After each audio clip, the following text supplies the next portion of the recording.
What's up, everybody? It's Mr. Talkbox. Check it out. You need to like and subscribe. Come on and catch a motherfucker. Boy, DOA playlist. Let's keep it funky.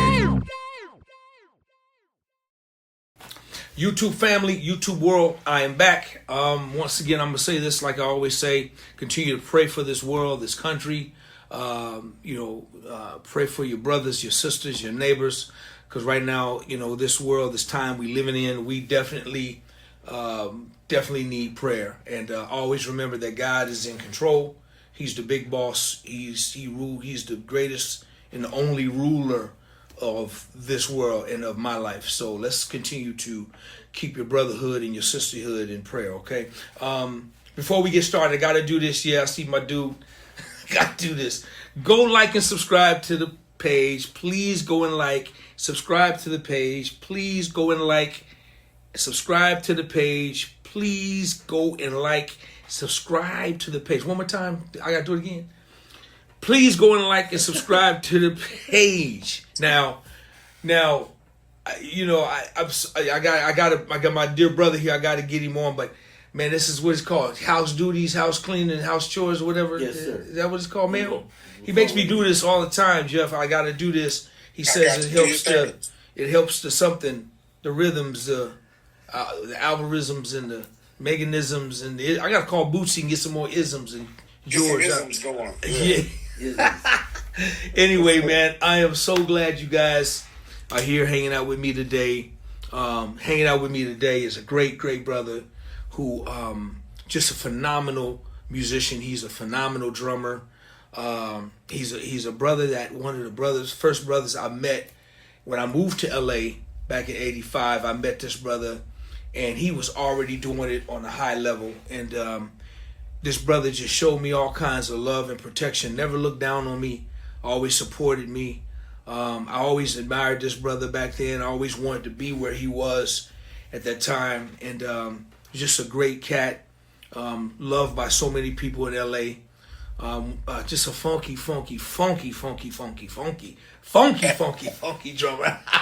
And everything else. One thing about Jeff, he's such a diverse. We're gonna get into that. He's a diverse artist. He's just amazing, and I love this dude. And I'm so glad he's hanging out with me today. I love this dude so much, and so y'all show your love for the one, the only. He's a living legend of our time, Mr. Jeffery Suttles. Jeff, come on, man.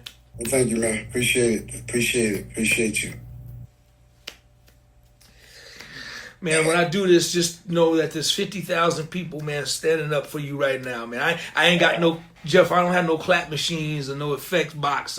I just do this. Just know every time you see me doing this, brother, they standing up loving on you, man. Listen, man, thank you for so much for being here. I don't take it lightly. I tell everybody, man, I respect your time.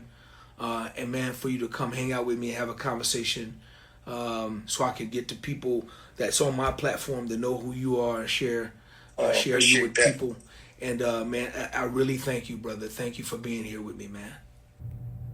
It's my pleasure. You were easy brother to like. I'm just going to say it simple like that. You're an easy brother to like. I saw the talent when I started working with you immediately. And I just had to scream at you and tell you, I said, man, you need to start producing and stuff, man. You just, bruh. Because, we'd be in rehearsals and you just be spitting out stuff. And I'm going, this dude knows what he's talking. Okay, youngster, got you.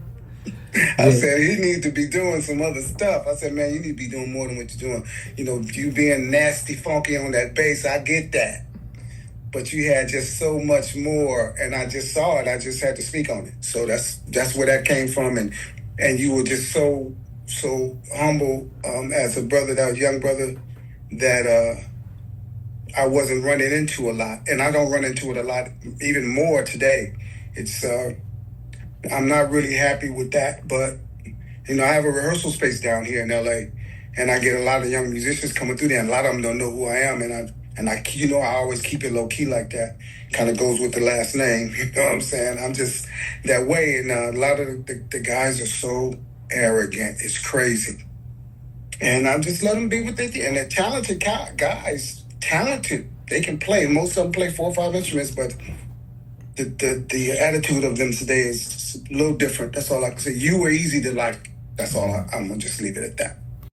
Wow, you know, Jeff, man, you know what? You were one of the first, man, that instilled that seed right there of production, man. I'll never forget that, man. You planted that seed, man, in me so early, man, and I didn't even get it, man. I didn't even quite understand what you were saying, but your words and your wisdom, man, you know, it took maybe 20 years later, I began to really, really understand, and I appreciated it, man. So I will never, I thank you for that, man. I never will ever forget the conversations we would have. And we're going to talk about a little bit about our Shalimar days. Oh, my God. That was so much fun. Jeff, let's get this thing started. Where you from, brother? Where you from? Born and raised in Los Angeles, South LA. South LA. So Jeff, when you did it start with drums for you, or how did it all start? Was it keyboards? Growing up, I always knew I could play drums. I was about 4 or 5 when I first heard James Brown. And I told my mom, I remember telling her this. I looked at her and I said, Mom, I can play this. She said, boy, get on out of here. You know. So, I mean, she didn't blow me off, but she was like, you know, little 5-year-old saying that. I felt it. I stared at the speaker. I was looking at them like, this is what, I don't know what this is here. This is, because my mom had music blowing throughout the whole house all the time. And that's going to pipe in later because I was sucking in so much music because she was a music lover. You know, you meet people that love music and they just buy tons of records. My mom was like that. So I was constantly listening to music as a kid. But my primary life started as football, you know, athletics and stuff like that. That's how me and Sid kind of hooked up because we played on the same semi-pro football team together.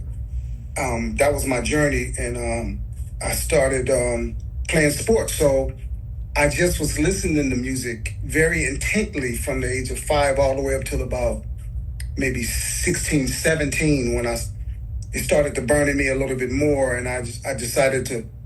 My mom bought me a drum set when I was about 9 or 10. And, you know, that's when I first got a chance to have a kit. And, you know, when you're 9 or 10, 11, 12, the guys were, oh, man, let me play on your drum set. And I knew it wasn't nothing that they were supposed to be playing on. And I would tell them, nah, man, you can't play on my drums. And then they say, oh, man, you know, come on, man, you don't let us play on the drums, man, you can't come play ball with us. And I was so deep into playing ball, I was like, okay. All right, man, you guys can play on them, but, you know, just be careful, man. They destroyed the crap. They beat that thing to death. And my mom said, next one you buy, you getting it. I ain't buying it for you to let your friends come and tear up what I spent my money on. And I understood that. I didn't have no answer back on it, but so it was about 16, 17 when I graduated high school was when I got my first set. But when I was walking in high school, when I was walking to football practice one day, the band was playing and the music was horrible. It was bad, you know. It wasn't tuned to what it is that I want to do. So I just walked by. In high school, 10th grade year, I'd walk by. 11th grade year, I'd walk by the band room because I had to walk there for my class to get to football practice. So in my senior year, you know, football season is around, you know, towards the winter months. And so I was in the second half of I'm getting ready to graduate high school. And I'm going to football practice. I walked by the band room and they was in there funking. I'm like, oh, okay. So I walked by there, I stuck my head in the door. And on my website, I tell the same story, and it's very consistent. And the teacher says to me, hey, you look like you can play. He said, you play anything? I said, well, you know, I didn't even have a drum set, but it just popped out. I said, I can play drums. He said, do you know this song? I think they were playing like Hollywood Swinging or something. I'm not sure what they was playing, but they sounded pretty good. Sound better than what I was hearing. So he said, well, come on in and sit down and play. I sat down and played, you know, and the teacher stopped the class. He said, okay. He said, you guys keep going. You know, it was a teacher's aide there, so he had him go ahead. He said, "You come here with me." He took me to the enrollment office or whatever, and he said, "I need you to put him in my class right now. You need to put him in my class right now." So from there, I became the drummer in the band, you know. And so if you can imagine, I'm 16, 17 years old, know how to play drums, but I haven't gotten any training. You know, I spent all that 10,000 hours, I spent it on working out, getting ready for what I was doing, you know.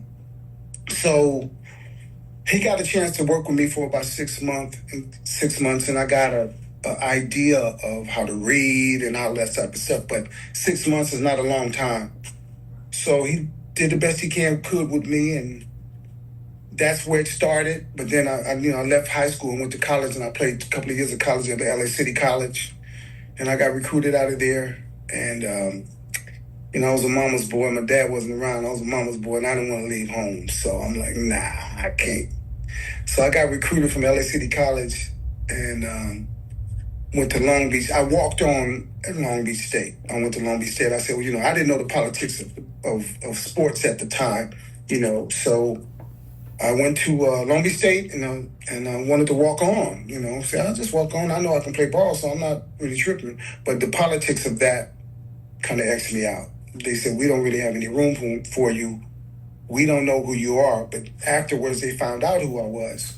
But they said, we have scholarships. We paying some of these guys to be here, and we really don't have any room for you. They had about 4 or 5 running backs there already. And my dear friend Ron Suttles was at Long Beach State at the time, and he was sadly taken out of here by the Long Beach Police Department. So I ran track. Just gotta excuse me on that. It's okay, big brother. It's okay, man. I totally get it. So I was running track for Long Beach State, and then I only ran track just to stay in shape for football. So I faded to black on that. So I just was going to school, but a lot of my football guys knew that I played ball, and one of my partners was telling me, Jeff, there's a semi-pro team out here, man. I'm playing on the team. You should come try out. It was in Orange County, called the Orange County Rhinos. It was about 1980, maybe about 1979, 1980 or so. So I walked out there and I tried on, because I still had the burning desire to play ball. I knew I could play, because I excelled at every level that I went to. And I started playing football late too. Started drums playing that late, and I started playing football late as well. But I have an instinct on what I like to do, and when I like to do something, I'm going to be okay at it. I know I'm going to at least be okay. So I went out there and I tried out for the team. It was kind of tough because back then it was really, really hard to get a shot trying to get to the NFL. And like now, football is kind of like AAA, like baseball. You got like AAA, AA, AAA, single A, and you can go through the thing. You can be 25 years old before you even get into the majors, but they didn't have a system like that for football back then. They do now with European football, and they got they used to have arena football that was really cool, and now you have the USFL that is back, and that's part of my not continuing with football.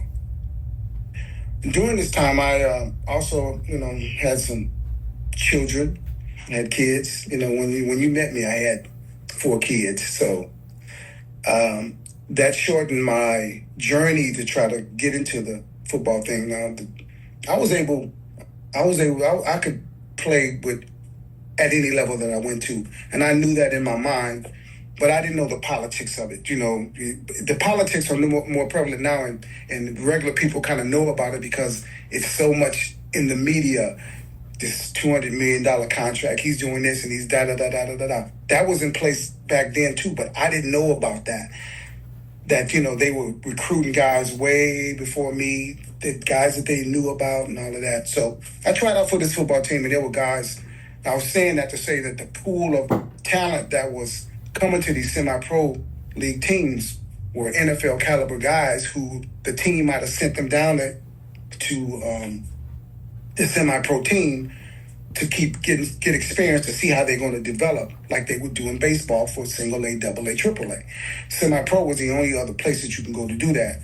Now, I'm not knowing this. I understand how it works now, but so these guys, I'm in the line to run my 40. These guys, yeah, man, I just came from the Denver Broncos. This guy came from the Oakland Raiders, San Francisco 49ers, all of the teams that were California teams, they would come to, because this particular, I didn't know this either, this particular semi-pro team was a high-level team. A lot of guys that went through them had a Hall of Fame, I think I'm nominated Hall of Fame coach that was coaching the team. I didn't know any of this. I'm just green, just coming in there. So these guys are spitting stuff out in the line to run the 40, I guess, to try to discourage me or intimidate me. Wrong move, bro. Wrong brother. I'm not that dude. I'm going to shorten this part. They all made the team. I ended up making the team. They all had to leave because I became the starting running back. So I don't roll like that. So anyway, that's that life. That's why I met Sidney. Sidney ended up going to the Rams. He played for the Rams and the Baltimore Colts for a while.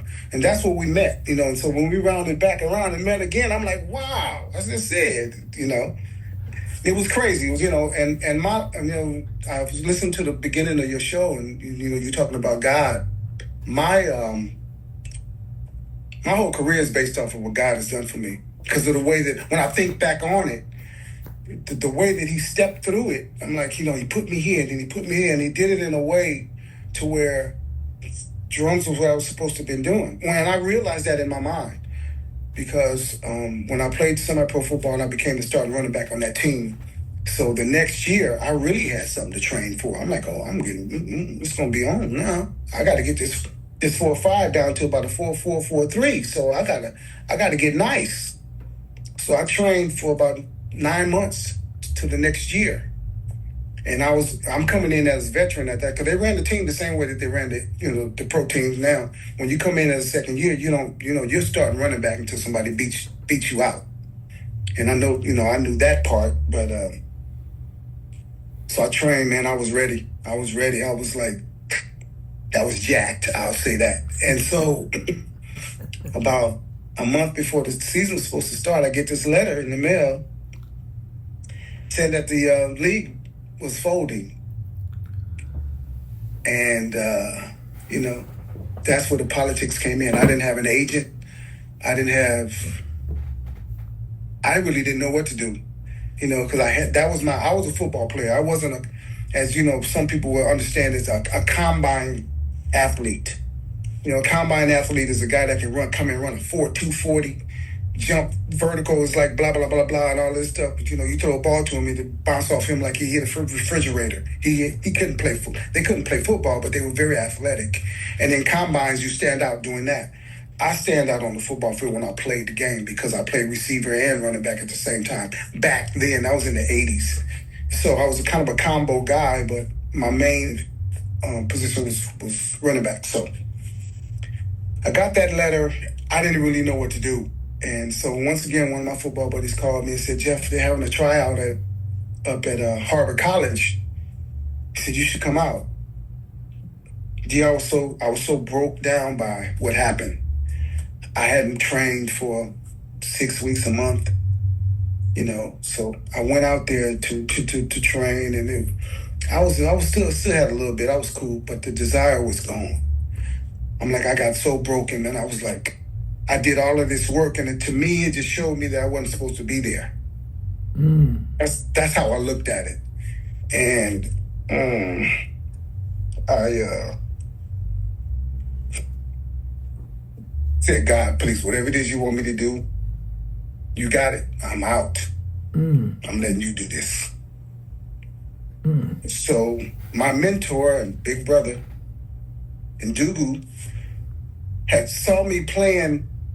I was playing football when the stuff when I met him, and he had been trying to get me. He heard me play one time with another part of the story, a group called Kush, which was you know them, which was an R&B jazz group back in the day. We were doing funk jazz way back in the '80s, and and on my project, I'm doing one of our songs on my second project coming out. It's coming on, so later on. So and dude was on me, Jeff. Man, you should really give it a shot. And I was blowing my man. And I said, I love drums, bro. I do, because when I would come home, all of this practicing and 10,000 hours I was doing with the football, when I would come home, I'd go in my back room and practice for 2 hours straight, just because I just love playing. That's how I trained myself. I just listened to a bunch of records, and if I didn't get it exactly like that record was, I would play that song for a month. My neighbors hated me because they were hearing the same song over and over again. So, because one of my neighbors came to a gig, happened to see me at a little gig I was doing in town, and they said, "Hey, you're actually playing drums?" I said, "Yeah." They didn't know that time I had done some other stuff, and they didn't know that I had been doing other things. And one of the neighbors said, "We used to make all that noise." I said, "I know. I'm so sorry about that." He said, "But I just want to ask you, why did you play the same song for so long?" And then I was a perfectionist. I had to get it just exactly right. So anyway, I was putting some hours in on that too, but my focus was the sports. And Dugu heard me play with Kush one day, and he after the gig he called me the next day. He said, "Man, y'all sound good." He was being mellow about it. So, but after that, he was every morning he called me. "What you doing today?" I said, nothing, I'm kind of cool. I was still playing semi-ball then, so I wasn't, he said, "Won't you come hang with me?" Man, he was taking me to sessions with, I was seeing everybody. I came, Renee and Angela, Kenny Rogers, he was doing all these sessions, he played with, he was a heavy session guy back then. So he would just take me to the sessions with him, and I just sit in the corner, and I wasn't one of those guys that was awestruck about people that I would see. I'd sit in the corner and just be quiet and just check it in. Didn't know I was learning then, too. I didn't really realize it until I got into the business, and I had to do my first session. Like I said, I got this much training on reading and stuff. Okay. So, I when I got into my first session, all of that stuff that Ndugu was doing, taking me around and showing me the business. And Ndugu ended up being my big brother. I have an older brother, but that's a whole nother thing. And Ndugu ended up being my big brother and a father figure to me, even though we were only about 5 years apart. We were very similar. We were both the babies of the family, and people didn't really support what we were doing. And, because when I decided to stop playing football and then go to do music, everybody goes, "Oh my God." You go from one pipe dream to another. So that the support was kind of not there. The only person that was there was my mom. My mom was like, do your thing. She never flinched. That's how mothers are. So anyway, I told God, whatever you want me to do, this is what I'm going to do. So it just started, the Ndugu thing kind of crossed paths. So the final straw for him was, he said, "I'm going to get this dude." And he got me too. Dude was going out with the Jazz Crusaders. Joe Sample, Wilton Felder. And Byron Miller was playing bass at the time. Vesta Williams was singing Street Life. So that was the first thing that I ever did. And he took me out. He said, "Man, I'm going on a tour with the Crusaders. I need a drum tech." So what is that? I don't know what you're talking about. What do they do? He said, "Well, you just set my drums up for me and take them to the next city, and you break them down after the show. You take them to the next city and then set them up for me again, and just make sure you do it the same way every time." I said, "Oh, I can do that because I've been setting my drums up all the time. I can, I figured it out." And so I was his drum tech. I went on the road. A lot of stuff happened.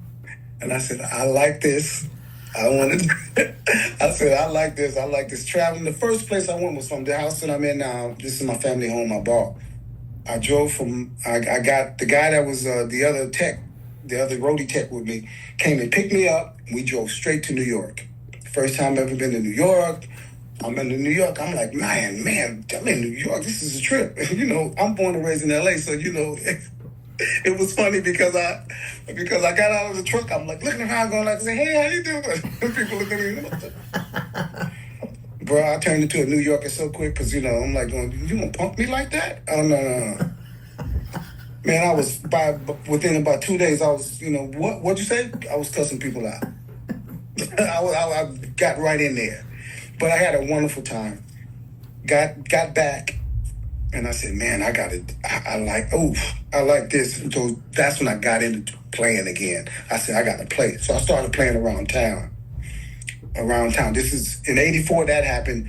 We got back in '85 is when I started playing around in, Pied Piper, Marla's Memory Lane, all of the little clubs around town, Mavericks Flat, all of that. I was playing in those clubs in little bands, anybody that called me, I'd say, sure, I do it, and not really knowing the level of what I was playing, people started going, this dude, man, this dude.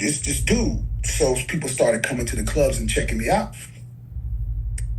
And by that time, there was so many people that hit on me, but a lot of it was like falling through. Man, I got this record I want to do. I want you to play on it. And they wouldn't call. I got this thing I'm going to do, and they wouldn't call. So I'm just doing my, just doing my thing. So this younger brother, he went to Berkeley, he went to Berkeley in Boston. And he walked up to me, younger keyboard player, named was Don Wyatt. Don Wyatt walked up to me and says, "Hey man, I'm putting this band together for Bill Withers, man, and I want you to play drums." I said, by that time had so many people coming at me. I'm like, "Yeah, sure, man, no problem." I said, "Here's my card, man. Call me, let me know when things happen. No problem." So he did call. And he said, "Well, I want to rehearse a little bit, and still I'm not believing this, Sure, I'll do it, because I'm a nice person at nature. My nature is to be nice to people and accommodating. So I said, "Sure, man, I'll come rehearse, no problem." Went to rehearsal. We rehearsed for a couple of days. The third day comes, we're rehearsing and stuff, and then door opens, Bill Withers walked in. I was like, "This is for real, man." I said, "This is for real." I said, "Oh, okay." He hated us because everybody, DOA, you about what, maybe 6, 7 years younger than me. But everybody thought I was the same age as they was because I spent all my time playing ball. I didn't start doing that, what I told you. This stuff here, I was about 23 or 4. When I met Bruce and the guys, they were like 18, 19 years old. I was 24. They didn't know how old I was. They thought I was just as young as them. But the experience that they had, the experience I had was in Dugu taking me around and me seeing the business from another angle. So Bill Withers came in, and I'm not going to get into that whole long thing, but it ended up happening. We went on the road, and there's a lot of ins and outs of that. I didn't even know I was supposed to get paid for rehearsals. I didn't know nothing. After the first week, the cat came and brought me a check. I'm like, he saw the look on my face. I said, "What's this here?" He chuckled and said, "You get paid for rehearsals, man." I said, "Oh, okay." But I had to recover and go, yeah, I knew that. But I didn't know nothing. I was like, so I'm learning as I'm going, So, all of it, getting the endorsements and all, I'm learning about all of this. But with Ndugu mentoring me that whole time, he said, "Look, man, this is what we're going to do. This is what you do. You do this." I said, "When you go to something, make sure you be humble. Make sure you do this. If somebody invites you to a function, don't go to a function without taking anything." He was teaching me life because I didn't get that. I was just, all the decisions that I had to make were made by myself. Nobody helped me. If I would have had a mentor, I would have went a different path, because as a father myself, I would have saw my son had the talent to do this. I would have told him, "You need to go to this school because you're this type of athlete. You need to do this. You need to go here. This particular school caters to your style of running back that you are." But I didn't. That wasn't my path. God was doing this. I was just letting it go. I released it, and from that time to right now, God is running this. People that were hating, people that were coming at me sideways, and when they come at me sideways, the football part comes out because that never goes out, and I have to kind of give them that look. I said, "What was it you saying to me?" So I had to get checked on that because one of my friends was like, "Jeff, people don't really want to say nothing to you because you look kind of tough." I said, "Well, I'm not. I don't start nothing. I just react. I give them the what was that you said to me? That's your only warning." So, because, I'm a running back, I got to block 300-pound guys coming at me. You're a freaking guitar player, bro. I'm not scared of you. So just not do that. But I ended up learning how to smooth everything out. Then I would meet a brother like you. I meet a brother like you. I was like, God, there is some humble and good people in this world. Because that part I loved. When I fell in love with you, bro. You just, So from Bill Withers, I was playing with Bill, and then we opened up for Jennifer Holliday. Jennifer Holliday saw me playing with Bill Withers, and she said, "I want this dude in my band." Her road manager came up to me. So after we finished with Bill, I started playing with Jennifer. It was like, it just started popping. And that's when I knew, I said, that's what he wanted me to do. You know what I'm saying? And I just recognized it, and I just, I never question anything. I never get worried about anything. When how this gigging thing is. It's just like production and everything. It's just a whole nother level of who you meet. That you meet these guys for producing. You meet these guys for doing sessions. All of this stuff is, I'm learning all of this, and all of the stuff that Ndugu taught me was coming back. But I was always humble in doing it, so I did the thing with Jennifer, and it just I guess the buzz got out. The buzz got out, and then the diversity of the different types of gigs that I was doing. I was doing like all from jazz stuff to all this pop stuff, and I did some. I played with a guy in Spain that was doing some stuff, and it's just the variety that was thrown at me was crazy. Not like I said, I got that much of training on it. And Ndugu was the one to say, "Man, don't you trip." He said, "You got some sharp ears. Don't worry about it." He said, "Learn what you can learn, but you got some sharp ears." Because that's one of the things. Whatever I hear, whatever I heard, I can play it. And I would listen to it. I said, "Okay, we can do it." If it's like, because the stuff that we were doing with Kush had a lot of dips and turns and stuff in it, a lot of accents and stuff in that. So I kind of learned how to write. I had a way of coding it down myself. And I would write charts. From that little 6 months I got with my high school teacher, I would write myself little charts to where I wouldn't hold a session up. I'll just say that. I do a session and I, listen to it and I say, "Okay, I got it. And then I would, if I could, I'd bust the tape. As long as if I can get some MP3 before I do it, we good. If I got to learn it on the fly, I can do that too. I said, just let me sit down and listen to it. Yeah, so. So the career just went from there, from all of these different people. You know that particular part. I'm not gonna run all of that down. And then the movie stuff and all of that stuff happened. And then when stuff like that happens, it's like I was on a plane one time flying to China. And I was I'm looking out the window, I go, "How did this happen?" I said, "What's going on here?" I said, "Man, what you doing?" I said, but I never worried about things because, how like I was saying before, the business kind of does this sometimes. Yeah. You rolling, and then there's sometimes like a little tight. And I had kids, so a lot of guys were was rolling and they were buying cars. I was rolling and taking care of my family. I was always that. That was always it for me. I was always taking care of my daughters, and I got some beautiful grandkids now, and it's like I deal with that, and that's been part of my career. And now I'm kind of on the other side a little bit, and I'm doing my own stuff. I did a record about 20 years ago, and I'm working on some new stuff now. And so, that's the career. That's it. Jeff, man. Yeah. That makes a conversation easy, man, where you can just sit down and flow, and all I got to do is just listen, and everybody can listen and get it. In such a, you summed up,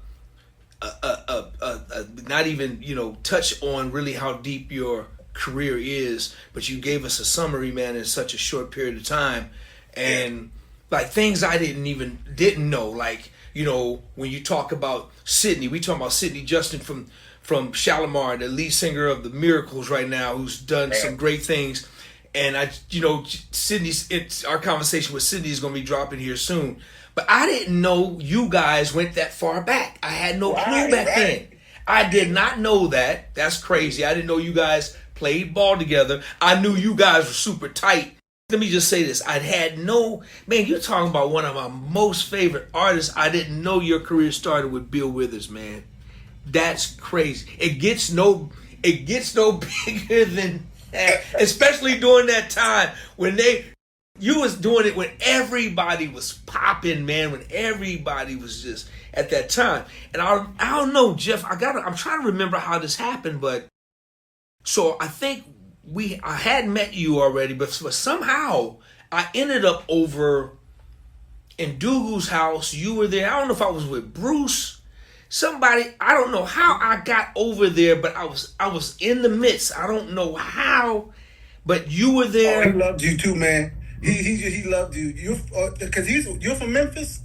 No, I'm from Sacramento. I'm from here. But he said, man, that dude there, he funky like somebody from Memphis. Oh man! I played with him. I already know. Hey, I accept that, man. I accept that, and I think, man, Byron Miller fell through, and then I'm just sitting here at round table, and man, you always included me in. And man, I was just really new. You talking about green. I was really green in LA, man. I was really green. But man, I remember that part. I don't know. But then when you talk about the Kush thing, that was the band. Man, you played with one of the greatest bass players in the world with Melvin Davis, man. Yeah. No doubt. That was cold. Man, he was a monster back then. Yeah, he was. Back then he was. Now he's even more monstrous. I don't know. You know how to say it, right? Man, so the group Kush, and this is what's crazy about Kush. I got a top tap on this. Okay. With everybody, millions and millions and millions and millions of people around the world have seen Coming to America, and everybody in the world knows about this right here. Hold on, Mel, can we run that clip? All right, let's run the clip. Hold on, y'all, check this out. I decided long ago never to walk in anyone's shadow. If I fail, if I succeed, you can't take away my dignity. Because the greatest love of all inside of me, sexy chocolate. Sexy chocolate.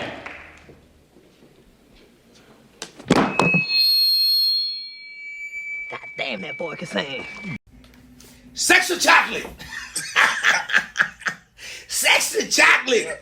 Yep. This man here was part of the Sexual Chocolate band. They used the whole Kush band to be in that monumental movie, that scene that everybody knows, loves so well. Jeff Suttles was the drummer, part of that major hits history. Jeff, man, talk a little bit about that, and how did you guys get that part? Please break it down, bro. Okay, this is what has happened. This is another part of the God story. Another part of the God story. So, when I started, like I was telling you about how the business goes up and down, up and down. So in one of my downturns, I'm a regular guy. I was just never just a musician. So I mean, I'm into classic cars, and I just like working, So at that time, I thought it out. I'm like, a girl that I was dating, she was an accountant, and I told her, I said, look, if there's anything that you can, let somebody know, I said, I'm willing to work because I was kind of down, wasn't really no gigs. And she, I said, but the only thing I just wanted to kind of stay in the entertainment business. I don't care what it is, but if it's in the entertainment business, just let's do that. So she calls me up. She said, look, she worked for the accounting firm that did John Landis's taxes. So she said, and this is when, a lot of people don't know this, but this is when the Twilight Zone happened and the accident with the helicopter happened. You remember that, right? Yeah. So John Landis was going through trial for murder. Wow. So she was working as his accountant, and she says to me, John Landis needs a driver to drive him to court every day. I said, sure, I'll do it. And I did that. I did that, and it was supposed to be for, however long, we got some famous people in court now going through stuff, and that usually lasts about 2 or 3 months. The relationship with him lasted about 10 months. I was driving him about 10 months. I leave my house that I'm sitting in right now, drive to his house, leave my car there, get in the van, pick him up, take him through Century City, pick up his lawyers, take him downtown, drop him off. I come back home, and then I go pick them up and take them back, drop the lawyers off, take them back home, and I come home. That's where my relationship with John Landis started. And John Landis, yeah, you didn't know that. John Landis, I'm a positive person, and John was going through a lot. I'd never been around somebody who was that smart. He's an extraordinarily smart man. He every now and then I drive, and I'm driving, and I look up, and I see him. He's like looking out the window. I said, "What's up, man?" Because I don't change. I don't just because I'm around these lawyers and John Landis is big time director. I'm not at all about that because the stuff that I went through with Ndugu, going to these sessions, I'm around these people all the time, and I'm the same guy. If you don't like me, all good, no problem. But I'm going to be Jeff, and Jeff is always going to be nice, So John, we just got a bond. I said, man, what's going on, man? He said, Jeff, I could go to jail for murder. I said, man, you ain't going to jail. I know. I'm like, well, you could, but I'm being supportive, and meeting him, he's a great guy. I loved it. I mean, I really, we had a bond there for a minute. So after that was over, I'm fast forward, and after that was over, he was quit. He had to do little civil things. It kind of, things that celebrities go through when they go through trials like that. Civil suit, they got to pay this, all that stuff. That ain't got nothing to do with me. So, like I did that for 10 months. Drove him to court and back for 10 months. So we hooked up. So after that, I got back. I came off that. And, I was doing okay. I was kind of financially cool. But I had my daughters. John Landis was so cool. He took me and my daughters. I think my son went too. He took us to dinner one day. He said, Jeff, you have 4 kids, right? I said, yeah, I do. He says, I want to take you and your daughters out, you and your daughters and your kids out to dinner. I said, really? He said, yeah. We took my daughters. They remember this too. My daughters are my oldest daughter's 46 now. Yeah. They remember that dinner that he took us to. Wow. The lawyers were there. He was there. Went to dinner. He said, bring your kids. I said, okay. Did that. So we had a little bit of a thing. So after I finished that job, I started working again with Jennifer Holliday. I was working with her for a while, about 87-ish, around 87. I was in Sweden. I went to Stockholm, Sweden. I was there for a month. So I'm in my room looking at TV, not understanding, looking at the captions, trying to read, to learn to understand what I'm looking at. So the phone rings. Hello? Jeff. John Landis' voice. You're a musician. You know these tones. You're like, I said, John, what's happening? He said, hey, Jeff, what are you doing? I said, I got this movie I'm doing, and I want you to be a production assistant on my movie. I said, what's a production assistant? Kind of like when dudes said, I want you to be a drum tech. Same thing happened again. Right. You know what I'm saying? I mean, God, thank you. Appreciate you. And I told him, this is the ironic part about it, to let you know how it was reinforced. the morning that when I got the call, we was at sound check, and Jennifer Hollis said, I want you guys to clear your calendar. I want you guys to make sure you because we got stuff going on. I said, okay.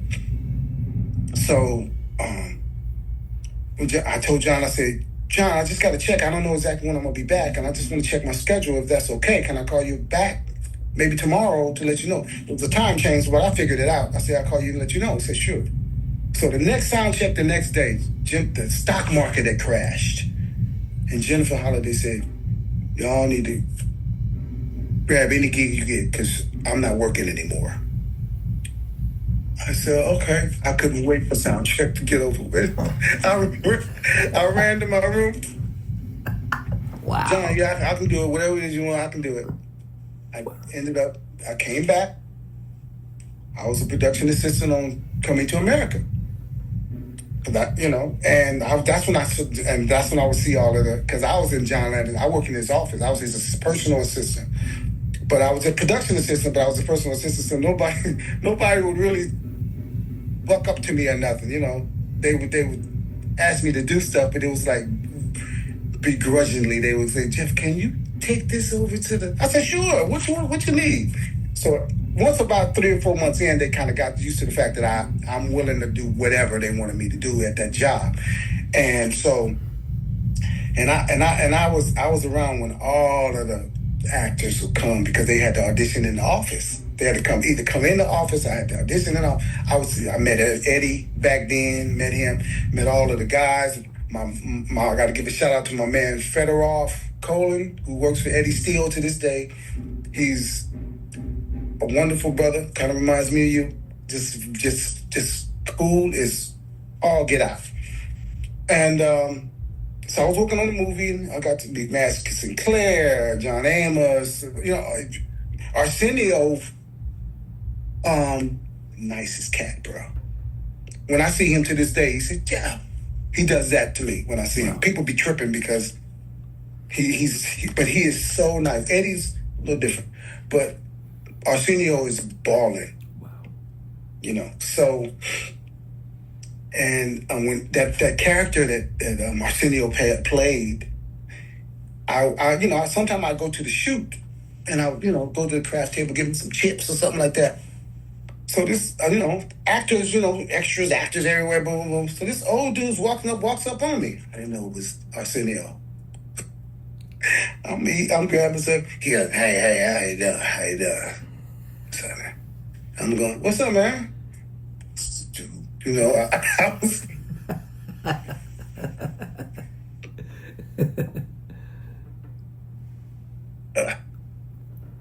So sorry, my phone did something weird. Okay. Am I still there? Yeah, you got you there right there. That's perfect. Okay. Yep. Okay. So John Landis comes to me and says, Jeffrey, you're a musician, right? I said, yeah. He said, I need you to put a band together for me for this scene we're gonna do. I said, really? I said, yeah. So I was working with Kush at the time. Yeah. So I said, I called it. They didn't even know how they got the gig. I just found this out maybe because we did Coming to America 2 as well. We did Coming to America as well. And when talking to the guys, they didn't even know how they got the gig. I said, how you guys think you got there? I said, what are you talking about? So you got to think just popped out. So I called, that's how it came about. John Landis asked me to put a band together. We did this, that's how that even came about. God again. And man, but DOA, bruh, the outtakes on that were crazy. The stuff that you guys got is tame compared to what we was doing out there.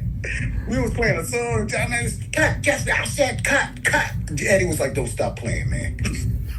So I'm like, no, okay, this is my boss, and then this is my boss too. But I'm like, oh, what I do? So we were doing a jam because Eddie's a musician too. He can play. He play guitars. Yeah. But he wasn't playing guitar out there, of course. But we got into the thing. And we were playing a little bit. John was like, they burning up money right now. Stop. so I was like, oh, do I go or do I stop? Do I go or do I stop? So that was just funny. And then when he said, I would like my band Sexual Chocolate, one of the outtakes was he introduced us individually. I guess they didn't want to spend the money, but he said he talked about Melvin Davis. He gave him a name. He said, this guy is this person, and this is my cousin over here, and this is my... And it was hilarious. He was doing all that stuff off the top of his head. That's when right then I knew, I said, this dude's cold. He's just a good actor. You just kind of get a feel for people. Eddie is a really talented... We already know that. Yeah.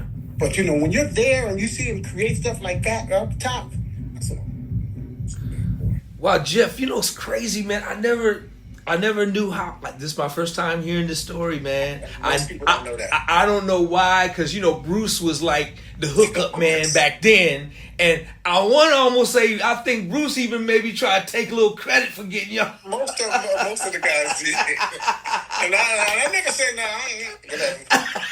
But if you look at the movie and at the ending credits, when the credits go, they fly them down so fast now. But if you can ever cut, boom, production assistants, you'll see my name. I'm looking for, hey, bruh, I got the movie. I'm going to go and watch it just so I can see that, man. I had no clue. And it would have made sense that I caught the credit and saw you as a production assistant. I was like, you know what? I bet you, Jeff. Now, I got one question. For that scene, did you guys play that live, or was that pre-recorded, or what was the actual music thing? That's a great question, but good host, boy. I mean, I'm trying to do my Arsenio Hall thing, man. Good host, boy. We did a pre-record of that, and that took a minute. We had to go into the studio and record that out of tune. I love it. Hey, man, Carl, that whole. And Melvin's a bad dude. It took a minute for everybody. Carl Denson, who plays with the Rolling Stones now. Yes, man. Saxophone player.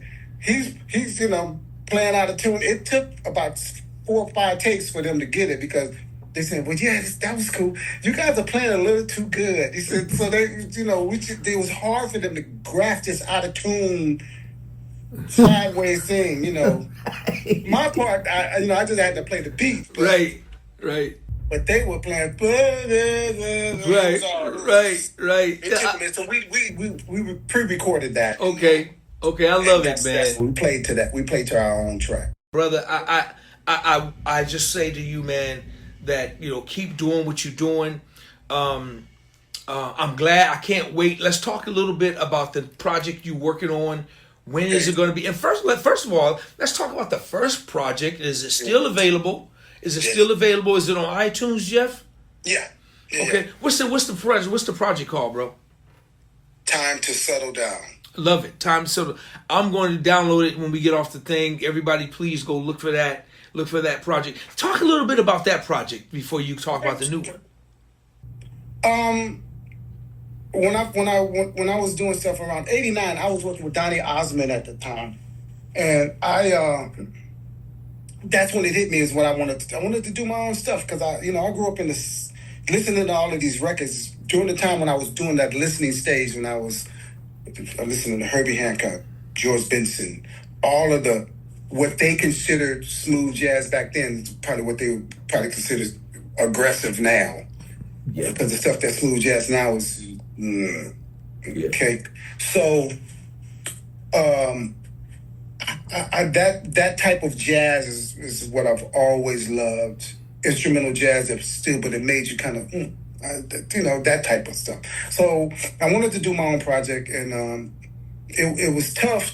Even in Kush, it was tough writing songs with them because I was a drummer, and you got to understand my mindset, because that little 6 months didn't give me the most confidence in the world about writing, because I figured that if you play keyboards, you play the bass, or you play guitar, they're going to write something that's deep and that's got all of this stuff to it. I was just feeling this James Brown groove thing, because James Brown and Herbie Hancock were my two.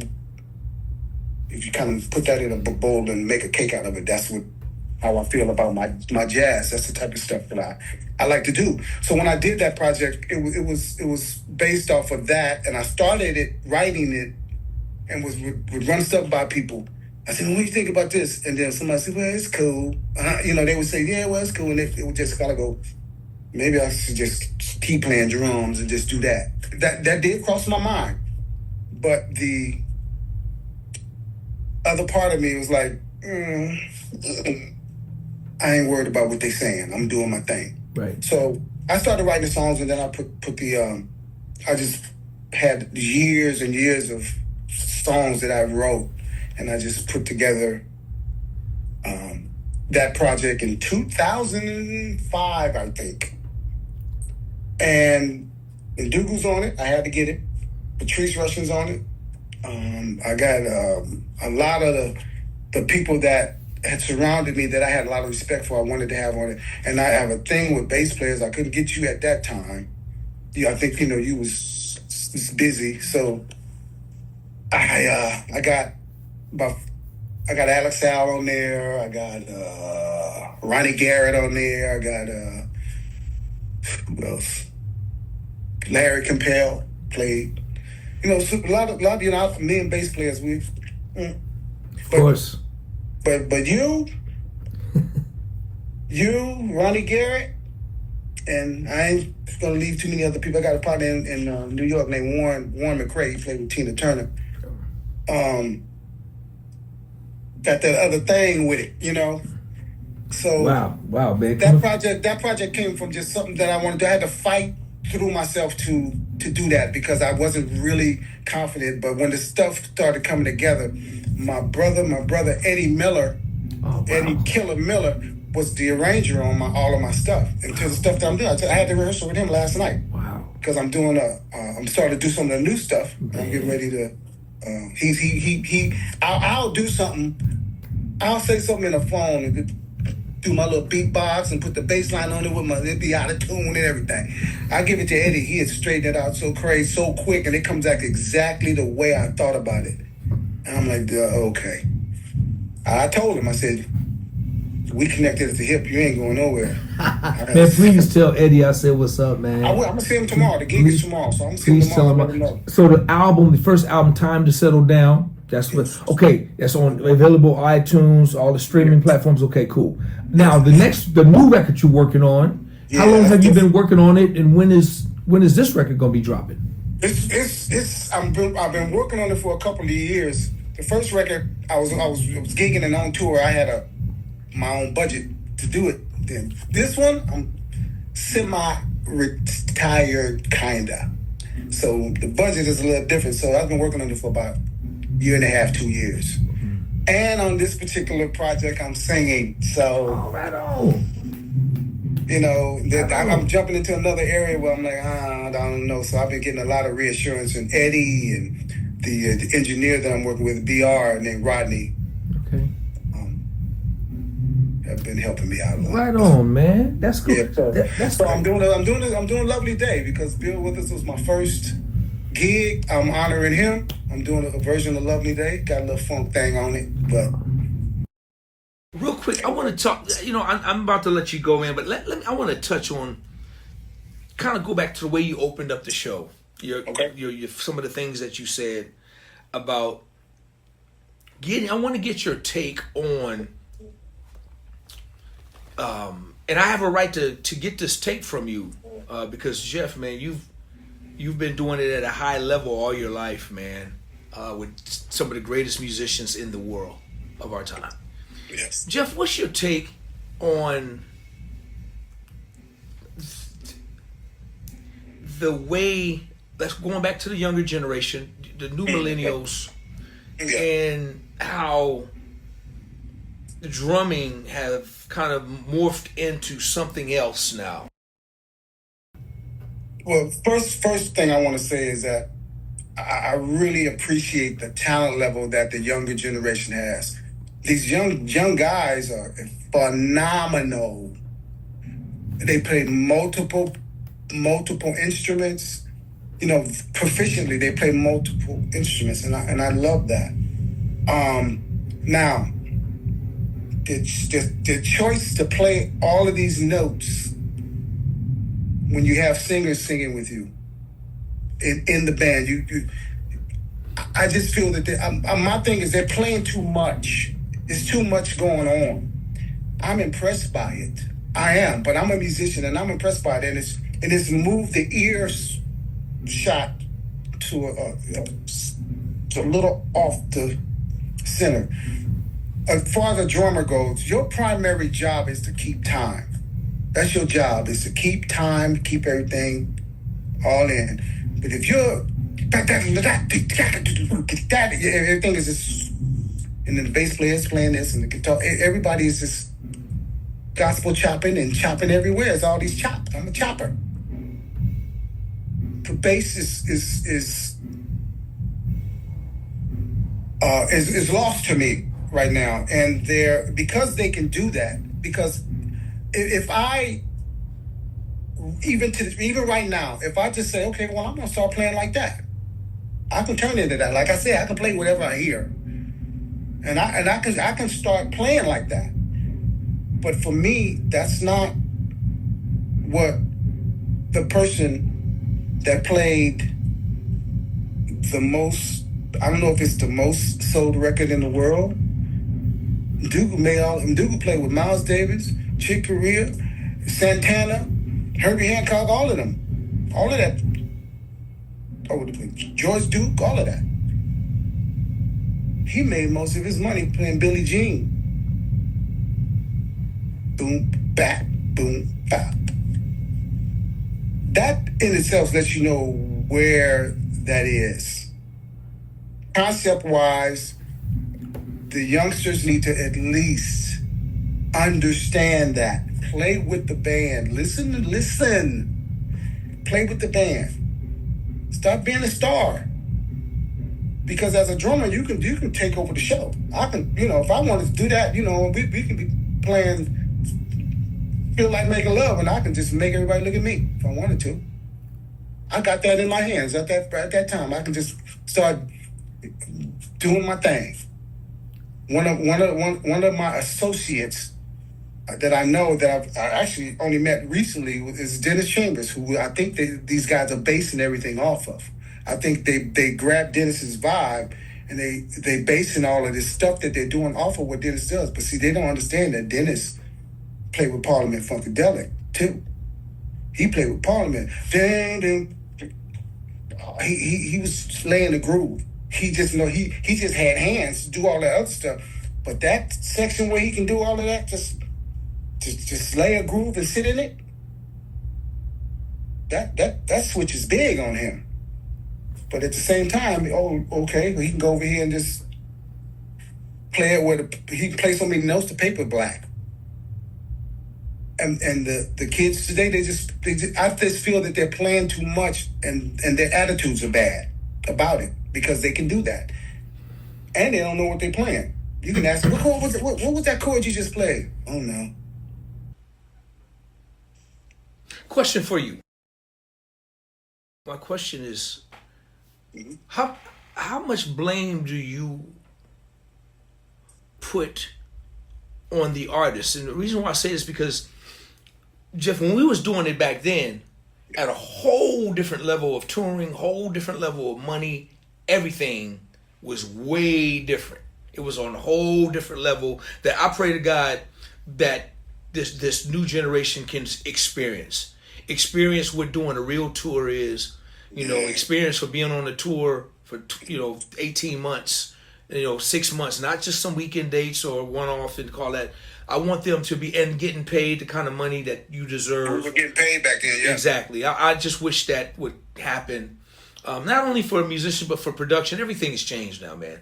But sure. Back then, we were required to play parts. We were required to play the record.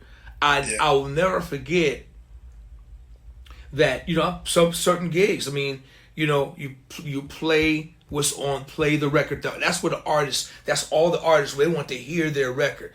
Yeah. Now, when you see a lot of artists, young and old, I'm talking about artists, that's some of the younger artists and some of the older artists, For sure. And, they're allowing all these chops to be played in their show, in a verse, in a chorus. They're not saying, hey, dude, play my record. They're embracing it, right? They gotta be loving it. How much blame or do you put on the artists? A lot. I put a lot on them for not checking them and cleaning that up. They need to clean that up.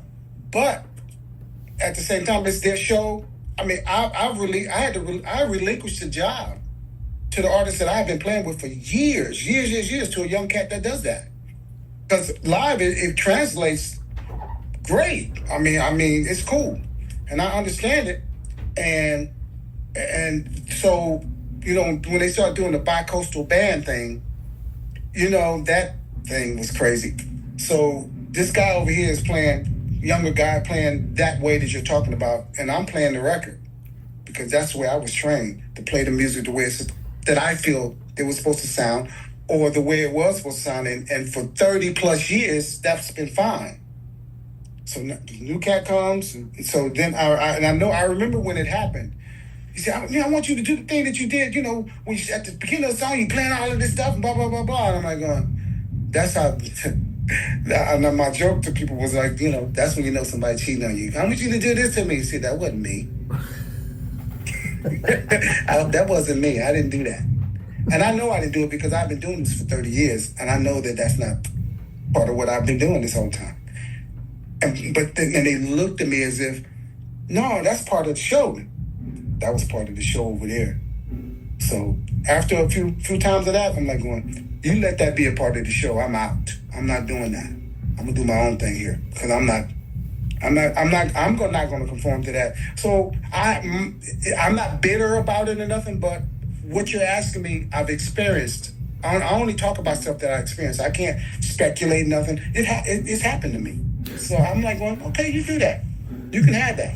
You're falling right into my next question. How does it come across when you trying to talk to some of the younger musicians, and when you're trying to have a conversation? Are they listening? Are they hearing you? Are you just an OG? Are you just that triple OG that don't know nothing these days? You too old? What's it like from you? That's what I get. I get that. And the temperament and the look that you say that I would have pops in immediately. I go, no problem, bro. I'm done. I'm not going to sit up and go back and forth and try to teach somebody who don't want to listen. You know. And I don't. I've done all right playing the way I play. I'm not going to leave that too much, but at the same time, I listen to them. I'm listening to what they're doing, and I love it. But I'm just saying, it's cool. That is great that you can do that. But know where to place it. Learn how to place it. Produce. Like what you do. You're a producer. You know you got to piece this together to where, you know, this can't be stacked. You put everything in the middle and everything stacked there. Stuff gets buried and missed out. Well, I didn't hear. You spread it out. Listen. That's good, Learn Jeff. how to place it. Man, Jeff, listen. Before I let you go, you got 4 drummers. I got to ask you this question that you're going to put on Mount Rushmore. What are your 4 drummers you're going to put on Mount Rushmore? Man.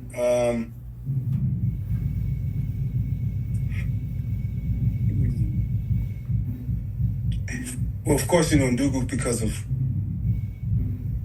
what he's done for me. But one of my other drummers, you know, because I don't like to break down things into race, but I'm gonna have to go there because I gotta have a representation for every, you know, because there's so many bad dudes, man. Yeah. And when it comes to the brothers, you said only 4. Okay, Ndugu, Jeff Picaro. I really like Vinny and Kaliuda. And see, that's a lot of brothers on there. And I like Dennis Chambers. But but then I met Art Blakey, I met Billy Higgins, I met all of these people, man. It's like Billy Cobham is one of my favorite cats. We played racquetball together. It's an unfair question, right, Jeff? It's kind of unfair for me. Because I know too many bad dudes, man. Well, listen, man. Guys like Sonny Emery, one of my boys. You know what I'm saying?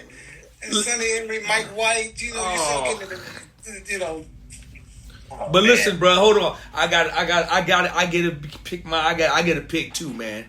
And I'm not just saying this, brother, because, and I'm just telling the whole platform. I'm not just saying this because this brother's right here and on my platform. I'm saying this because this is real shit about what I'm about to say. I'm gonna put you right there on the Mount Rushmore. And you're gonna be right there with all them giants, man. You're gonna be right there with them. And the reason, Jeff, I get it, man. I get why you play the way you play, man. I get it. Because Jeff, you can sit in any forum. You can sit you can sit, dude, you can sit and do some salsa, Latin, you can swing.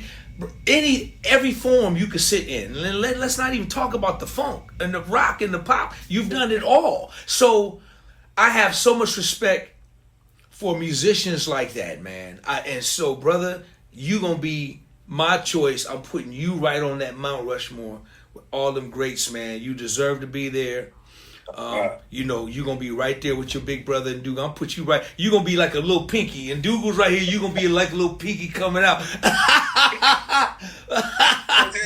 everybody's gonna say, well, who's that dude? Because don't nobody know me. But everybody's gonna say, who's this dude, man? We ain't even heard of him. Yeah, right. We don't even know who's that. Right. And I'm cool with it. I really am cool with that. Jeff, you're what I call what I call a quiet riot, bro. It's just a quiet riot that when people do, when they realize who you are, you Jeff, you always Suttles. You're right. Yes, there's perfect name. Ever since I've known you, you've always been that cat. Like even with the whole sexual chocolate thing, man. I had no clue. I honestly thought Bruce Sterling had something to do with that. And when I see that knucklehead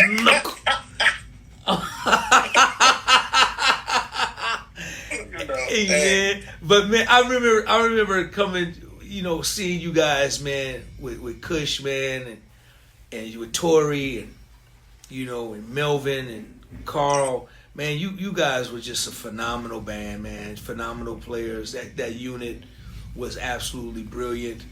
And then when I got a chance to play with you, man, with Shalimar, we did what we did, man. We went to Japan and just had, man, that was my first time. That was my first time in Japan, Jeff. I had never been, so I got. Oh, really? I didn't know that. Man, I was green, man. That was my first time I got a chance to go with people that I love, man. Reggie Green was with us, man. Oh man, it was just the family, man. It was just we had so much fun, man. And 2 weeks, man, I didn't even want to come back. It was like it was so much, man. And you know what, man? I played at the Comedy Store for about 2 years straight. We was bringing the bands on and off. I mean, bringing the comedians on and off stage, right? And I gotta say, and like I said, 2 years. Leslie Jones was there, Corey Holcomb was there, Kevin Hart was there, Cat Williams would come through. I mean, in that 2 years, it was just the who's who of comedians, and I always there. And the thing about it, another thing, the guy, I was Robert Harris's drummer at the Regency West back in the day. Wow. And it was like I didn't really realize how hardcore that was. This was way before Coming to America and all that. I played with Robin Harris at the Regency West. But I'm saying this to say, you're talking about how much fun we was having. This is my experience in the 45 plus years I've been doing music. Musicians are the funniest people in the world. They are crazy funny. And there's so many of them that I said, that dude should be, like I told you should be a producer. There's been some musicians that quick-witted, funny, but should have been actors. Yeah. I'm like, this is crazy. I've always wanted to do a movie with a bunch of musicians and because they're nuts. That's the fun. And you go on the road, the way we experience it. And it's just, sometimes people probably see me in my car laughing. I'm into light and start laughing because I think about some stuff that happens. It's crazy. Right. All these reality shows, if they would have had cameras in the rehearsals, man, come on. Right. Crazy funny. Hey, I gotta agree with you, man. I gotta agree with you, man. Brother, listen, man. Listen, Jeff, man. It's a pleasure, man, just to kick it with you. It's so crazy, man. I gotta share this real quick. When Nam was really popping, was really popping, where every year you just had to be there. I was one of those guys, and Jeff was one of those guys. And let me tell you how me and Jeff used to do. We go to Nam. I go to Nam. We show up. I show up. We go. And you know how you walking around, you seeing everybody. Exactly. Me and Jeff, every year, almost at the same time, the same location. Spot. We hug, right? We hug. Man, what's up, man? Yeah, all right, man, let's talk Monday. I'm going to call you Monday. I'm going to call you next week. It's a year later. Damn. And we don't talk to each other a year later. I said, Jeff, come on, man. Call me next week for sure. Yeah, I got you, man. I messed up last time. Next year, now. 10 years later, I messed up the last 10 years. I'm going to get you. Right. But at least I see my brother once a year, every year. I said, don't worry, I'll see him at damn same place at the same. It was crazy, man. It was like almost like it was happening almost all the time. I said, I'm gonna see my brother. Sure enough, come on, man. Let's get together, man. Let's do lunch, man. I'm coming to LA next week, man. I'll let you. Right. Man, brother, man. Listen, man. I'm very proud to be able to know you, man. Call you my brother, and I don't take that lightly, man. I've learned so much from you. Once again, everybody didn't embrace me, man. There's a couple of cats that's still out there that's that's really funky with me. I don't know why. They're lost. They're lost. They need to. One of the things I want to say about that is that I appreciate people who take the time to get to know me. Who want to take the time to get to know me. Because, you can see, you may see me and you may when I first walk in the door, I may look at you like, some it's like a boxer. You look at a boxer in the eyes, he's like, Right. Mike Tyson came to the set on Coming to America. And one of the guys said, Mike, this guy's messing with me. I turned and looked at Mike, and Mike looked up and said, you got to handle that yourself, man. I ain't getting in the middle of that. And I don't know what I was saying because I wasn't tripping about nothing. And I know he was just kidding. He was just, funny. Right. But, with that, and I understand how things are, I can understand how intimidating you possibly could be to somebody because you're doing all of this killing, bass playing, and writing and associating with big stars, and they just they may be a little jealousy there, and they may treat you a certain way.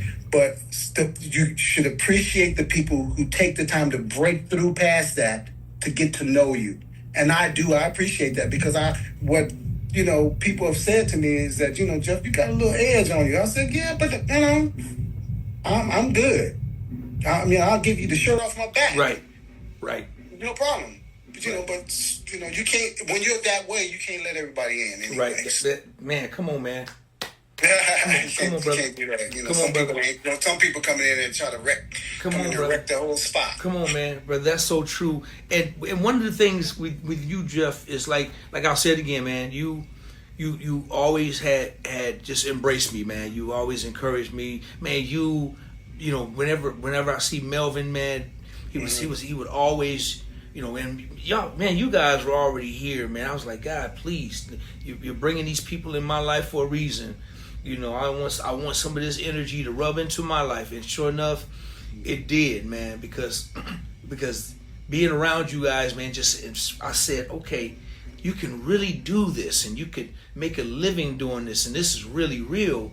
And these brothers are embraced. They're not looking down on me. Yeah, they're a few years older. They got way more experience. They're already doing it, and I'm trying to, man. But dude, I'll never forget that, man. With cats like yourself.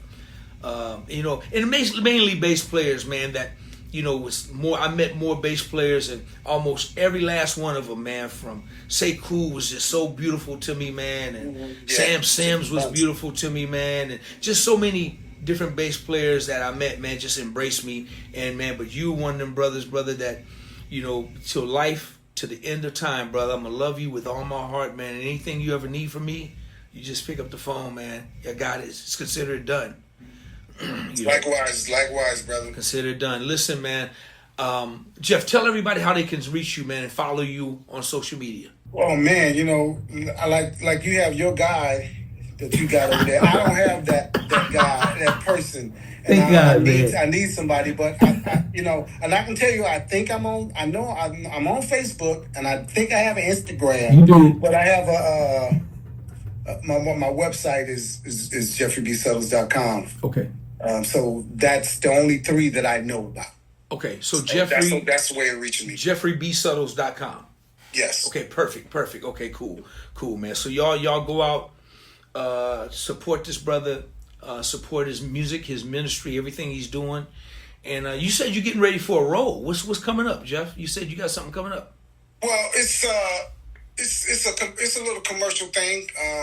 I don't know the exact thing. They just basing it off of a look right now, so I don't know what the whole thing is for. Okay. So I had to grow my beard out to be able to take some pictures, because I normally don't have a beard out like that. Right on, man. Well, man, bro, like I said, one of these days, bro, you gonna start looking old to me, man. You ain't changed a bit, bro.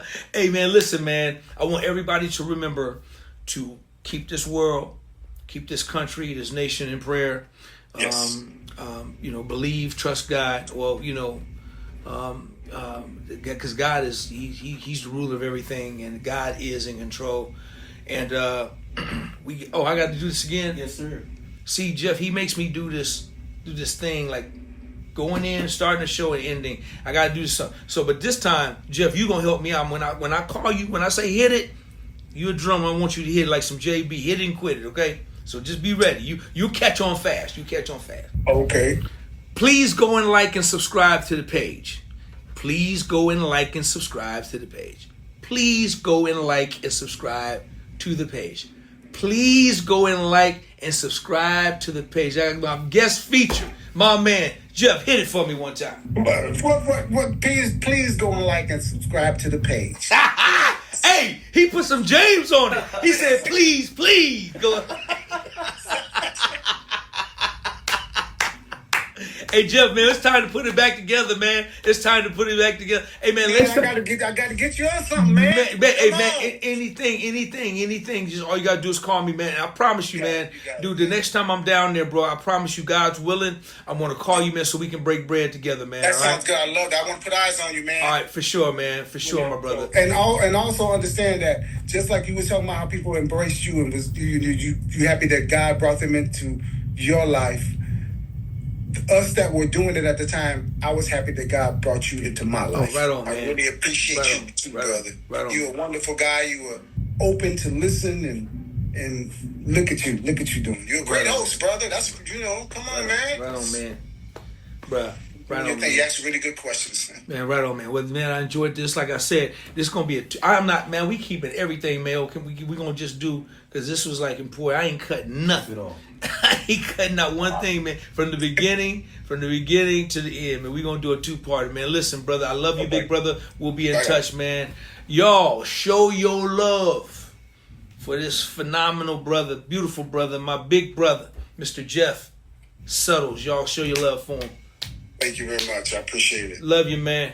Love you too, man. DOA playlist.